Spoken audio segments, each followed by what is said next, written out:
Multifamily Mindset Podcast. Think bigger. Welcome back to the Multifamily Mindset Podcast, everyone. I'm Kyle, your host is with the mostest, and today we're diving into the first part of the sales framework, just like I promised. Switch seats. In our last episode, we went over the full framework, and today we're taking a closer look as to why empathy is an absolute game changer in conversations, especially when we're aiming to create real connections or meaningful agreements. All right, so what do we mean by switch seats? This step is all about putting yourself in the other person's shoes before the conversation even begins. Instead of approaching someone with your own agenda and expectations, take the time to see things from their point of view. This shift in perspective can make or break the success of a conversation. So, why is this important? When we focus on what we need to say, we're often missing the bigger picture. The person you're speaking to has their own priorities, challenges, and goals. By stepping into their perspective, you can understand what might motivate them to engage with you, or better yet, collaborate with you. When we approach conversations with empathy, it instantly changes the tone. People can tell when you're truly interested in them versus when you're just trying to get something out of them. And trust me, showing you're genuinely trying to understand their position builds trust and opens the door to a much more productive discussion. Now, how do we actually switch seats? Well, the first step is just preparing. Before a meeting or conversation, take a few minutes to think about what the other person might want out of the interaction. Here's a quick checklist to help you get in the right mindset. 1, research their background. If it's a business conversation, look up their professional background or their company's priorities. If it's more personal, think about what they might value or any challenges they're facing. 2, consider their pain points. Really just ask yourself, what are they likely dealing with right now? What's something that could be weighing on them that you can address or help with? And number 3, think about their goals. Try to identify what might be motivating them. What would a successful outcome look like from their perspective? Doing this doesn't really have to take long. Just a few minutes can make a big difference.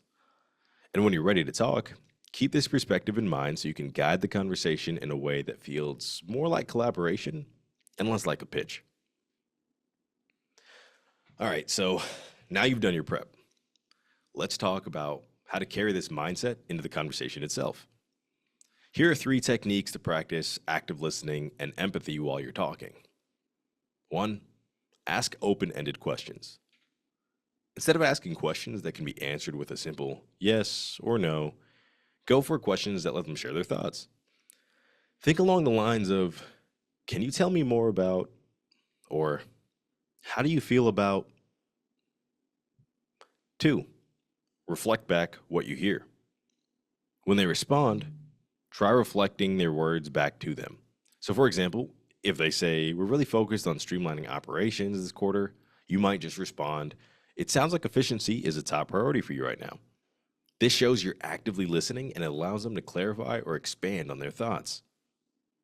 3, acknowledge their perspective. Even if you don't fully agree, acknowledge their point of view. You might say something like, I can understand why that's important to you. Or, it makes sense that you feel that way given whatever their reason. It's amazing how far acknowledging someone's feelings or point of view can go. So, just to give you guys some context, I'll give you a quick example. Let's say you're meeting with a property manager and you want to discuss how to improve occupancy rates. Before jumping in with your own ideas, take a moment to think from their perspective. They might be dealing with staffing challenges, budget cuts, or maybe they're feeling pressure from the tenants for upgrades. You could start the conversation by asking, what's been the biggest challenge you're facing with occupancy right now? Or, how have recent changes affected your team's ability to meet occupancy goals? This opens up the space for them to share and lets you understand what's really going on before jumping to solutions. Switching seats is the foundation of a successful conversation, but it takes practice. Before your next conversation, take just a few minutes to put yourself in the other person's shoes. I promise It'll make your conversations feel less transactional and a lot more productive. And in our next episode, we'll talk about the second step to assess the need. This is where we'll get into the art of asking the right questions to uncover what the other person really needs or wants. So make sure you tune in. There's a lot more to come. As always, thanks for listening. Don't forget to subscribe if you haven't already. And as always, remember to keep thinking bigger. And until next time, see you guys. Multifamily Mindset Podcast. Think bigger.